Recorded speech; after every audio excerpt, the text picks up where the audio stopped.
Il y a quelque temps, je vous ai proposé de m'envoyer vos cartes pour que je les analyse en vidéo. J'en ai retenu quelques-unes et on va les regarder ensemble aujourd'hui. C'est parti!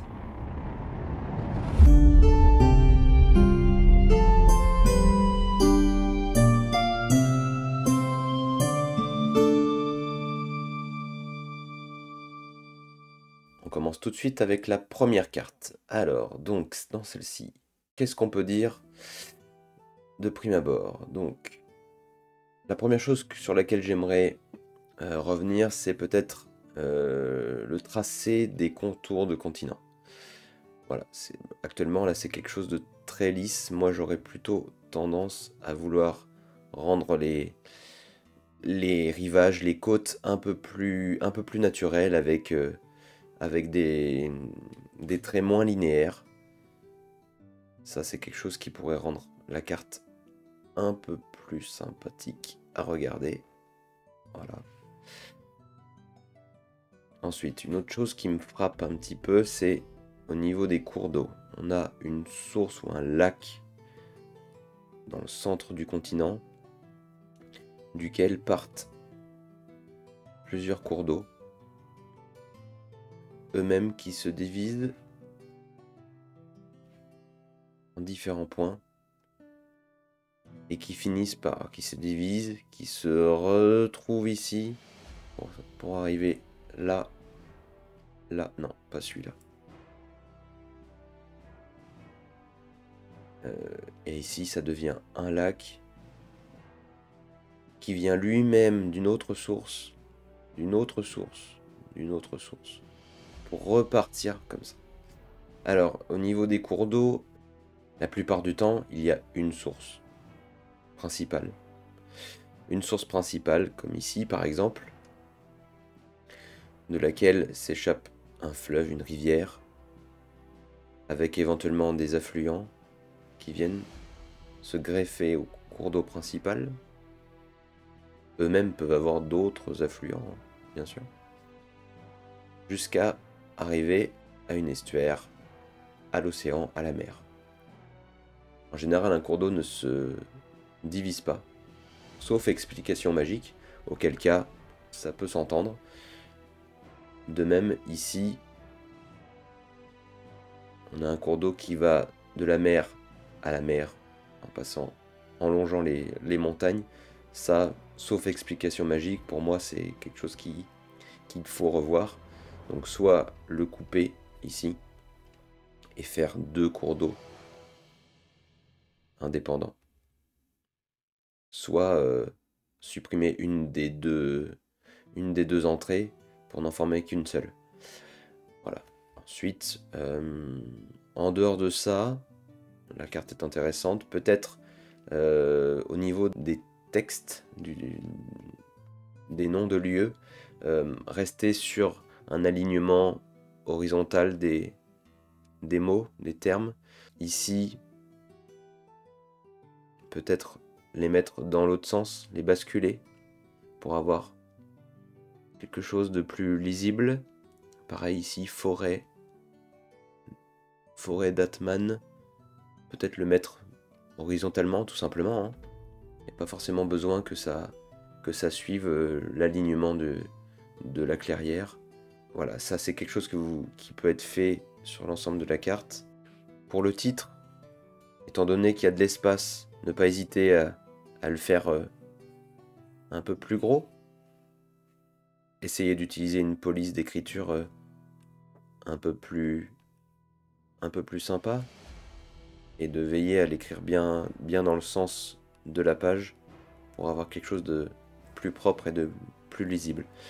Et concernant les reliefs, peut-être ajouter des montagnes de tailles différentes, des variations, pour éviter d'avoir ce trait linéaire.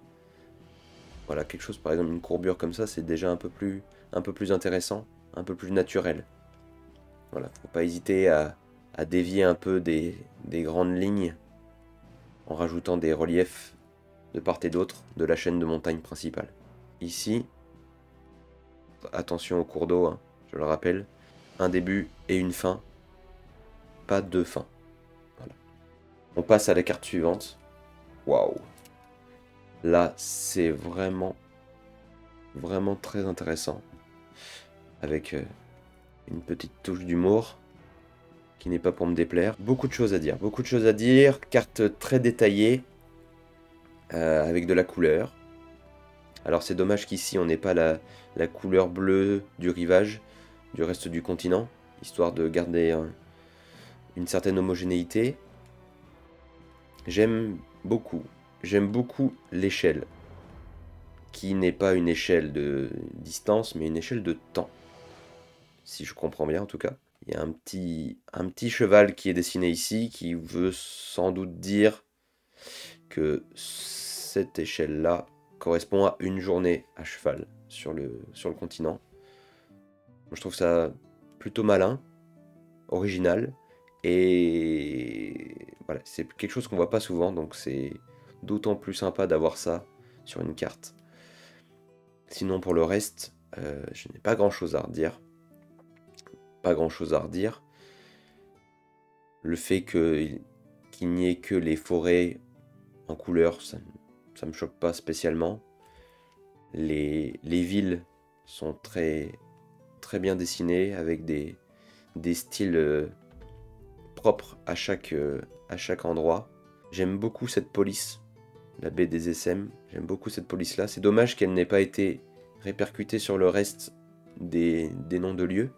Je pense que cette police là, partout sur la carte, ça aurait été une touche supplémentaire non négligeable. Mais voilà, c'est un détail. Peut-être en point négatif également, c'est dommage que le port Nebir ne soit pas en relief en 3 dimensions comme peuvent l'être les autres cités, les autres châteaux. Sinon, en dehors de ça, écoutez, pas grand chose à dire, hormis bravo, c'est du beau boulot. Carte suivante. Donc là, nous sommes au royaume des Arétiens. Des Arétiens. Alors un problème d'abord que j'avais déjà identifié sur la première carte. Ici, au niveau des cours d'eau, on a une source, un lac. Pas de problème. Ensuite, c'est là où le bas blesse. Il y a un cours d'eau qui part par ici, un autre par là, qui lui-même se divise ici et ici. Alors, en général, quand une rivière s'échappe d'un lac, il n'y a qu'une seule sortie. Il y a un seul point bas. Alors après, ça peut s'expliquer. Hein. S'il y a comme je le disais tout à l'heure, s'il y a une raison magique derrière, ça peut s'expliquer. Mais en général, on va plutôt partir sur un cours d'eau naissant d'un lac. Après, ici, dans cette partie-là, ça peut ressembler à un delta, même si ça m'a pas l'air d'être le cas. Ou une zone marécageuse, où là, effectivement, les cours d'eau ont plutôt tendance à se diviser, à se réunir dans une zone très spécifique. Donc là, ça peut encore s'entendre, mais attention au niveau des cours d'eau. S'il n'y a pas de raison particulière à ça, vaut mieux éviter les multiplications. Dans le mail dans lequel était envoyée cette carte, il y avait également mention de difficulté pour dessiner les déserts. Alors effectivement, là je vois qu'il y a des cactus ici. Ça fait un peu penser aux rocheuses américaines. Alors, pour le désert, ce qui peut être fait, c'est des dunes tout simplement. Comme ça.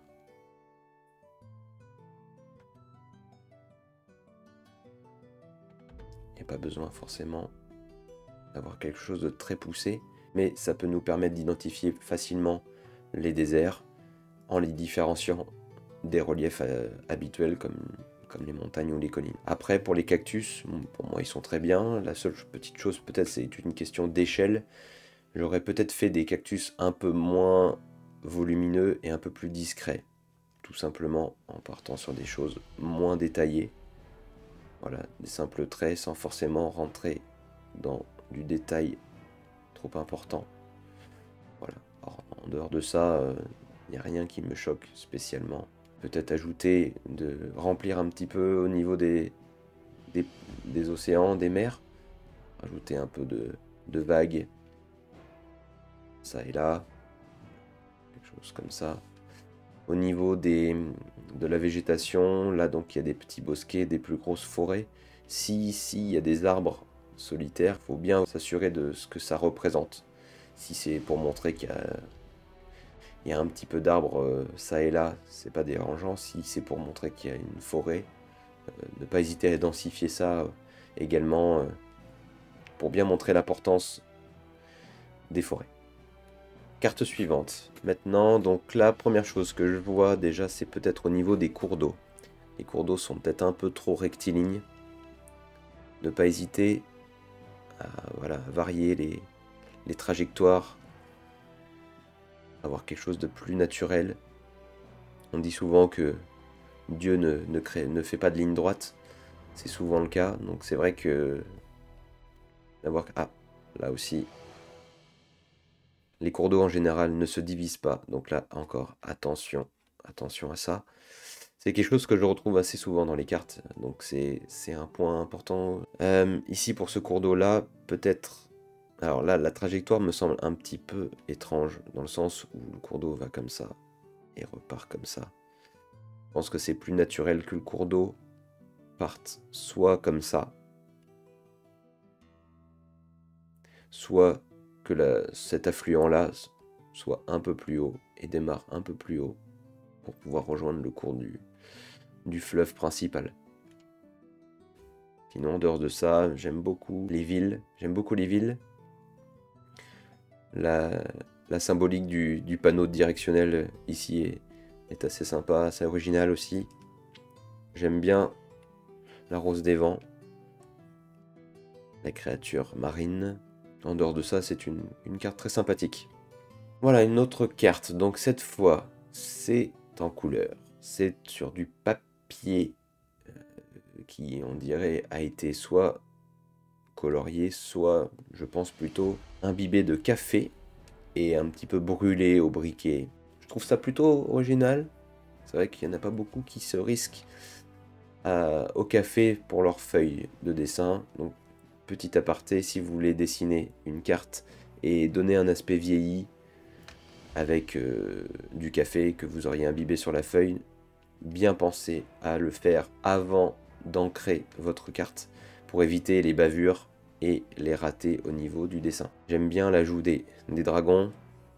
On est au royaume des dragons, rien de surprenant. Si les forêts sont en couleur, pourquoi ne pas avoir colorié également les petits bosquets, les petits arbres solitaires, histoire d'uniformiser tout ça.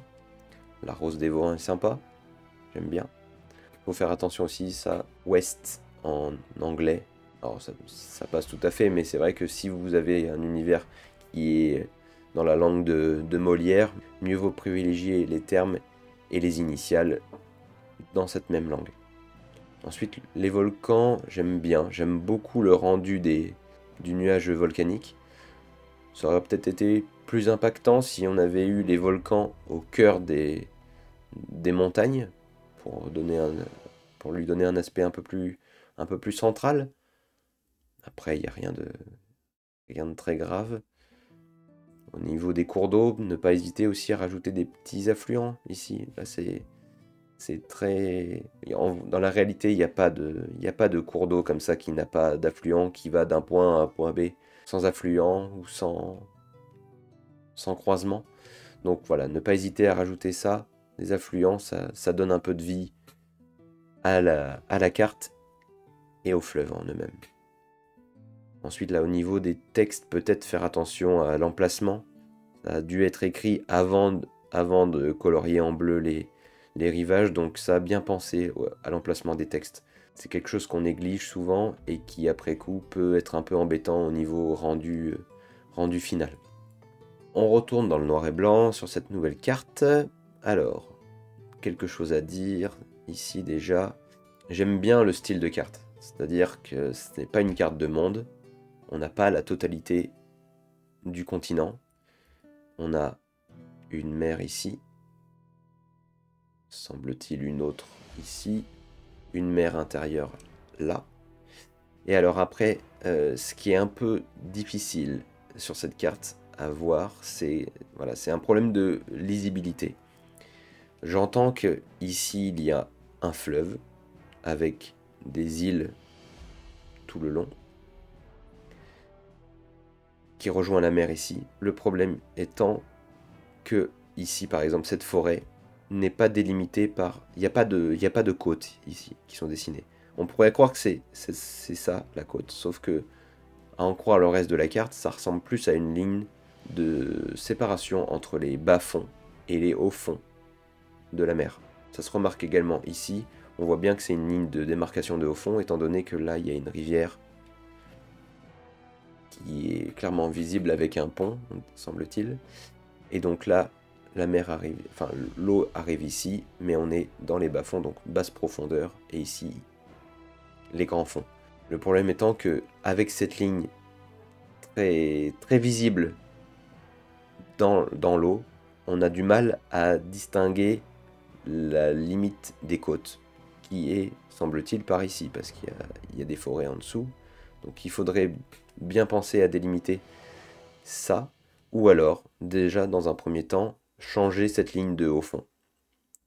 Soit la rendre plus discrète, soit carrément l'enlever, et avoir à la place des vagues de côtes, le long des côtes, en fait. Tout simplement, avec des petites variations, histoire de ne pas avoir quelque chose de trop régulier, pour bien montrer la démarcation entre les continents et les mers. Et comme ça, on enlève la ligne de haut fond, et on a quelque chose de beaucoup plus lisible, de manière générale. Voilà. En dehors de ça, j'aime beaucoup le style des reliefs. Peut-être faire un petit peu plus attention au niveau des polices d'écriture, au niveau de l'écriture. Peut-être avoir quelque chose de plus clair, voilà, au lieu de mettre tout en minuscule. Peut-être rajouter de la majuscule ou écrire ça un petit peu plus gros. On sent que le texte a été rajouté un peu comme on pouvait, là où il y avait de la place. Et c'est vrai que ça, c'est quelque chose qui fait souvent défaut. On pense au texte après coup, alors qu'il faudrait y penser dès le début. J'aime bien la rose des vents, simple mais efficace. Pourquoi pas la mettre ici pour avoir quelque chose de plus imposant et laisser la mer un peu plus ouverte. Et pour également remplir l'espace ici. Et ici, pourquoi pas mettre un blason, hein, avec une épée par exemple, 2 épées. Vous apprécierez mes talents de dessinateur à main levée. Voilà un blason, histoire de remplir un petit peu l'espace. L'échelle de 5 km ici. Pas hésiter à l'agrandir un peu. Au lieu de mettre 5 km, bah, hop, 10 km. Pour avoir quelque chose d'un peu plus imposant. Parce que là, c'est vrai que ça fait tout rikiki. Et c'est pas très lisible quand on regarde la carte dans son ensemble. Autrement, j'aime beaucoup. J'aime bien la représentation des villes. C'est sommaire, mais sur une carte pareille avec beaucoup de villes, on peut pas faire beaucoup plus détaillé. Donc j'aime bien. J'aime bien aussi le genre d'archipel, la pointe rocheuse d'Ichar, avec toutes ces îles et ses côtes. Non, j'aime bien. Sinon, j'aime beaucoup le rendu. Mais voilà, la démarcation terre-mer à préciser et à affiner pour rendre le tout un peu plus lisible. Et on arrive à la dernière carte. Voilà. La première chose que j'ai faite quand je l'ai vue, c'est waouh. Waouh. Vraiment super rendu que cette carte-là. J'aime beaucoup. J'aime beaucoup le style de dessin. Que ce soit les montagnes, les sapins, les forêts, les villes. Incroyable. Ce niveau de détail est top. Vraiment, j'adore. Voilà, je sais pas quoi dire de plus. Je valide plus. Peut-être 2-3 points d'amélioration. D'abord au niveau de certaines forêts. Là, je vois... En fait, quand on voit le reste du dessin, on se dit que ce style d'arbre ici est peut-être un peu trop simpliste. Mais c'est vraiment pour une question d'uniformité au niveau de la carte que je dis ça. Peut-être au niveau de la densité aussi des arbres pour la forêt. Densifier tout ça pour rendre la chose un peu plus sympa. Faire attention également au texte, à l'emplacement des textes, pour éviter que ça se chevauche de trop avec le reste des autres éléments. On voit cirque Gélinus, voilà, j'ai du mal à le lire. Donc là, faire attention, soit le déplacer, soit masquer un petit peu les éléments qui sont en arrière-plan, ou agrandir pardon, la police. Là, le delta bout de feu, il est un petit peu à cheval sur un brin d'herbe, donc ça peut se déplacer assez facilement. J'aime beaucoup cette police. J'aime beaucoup cette police un peu gothique. Ça donne beaucoup de cachet à la carte. Ça va très bien avec le style.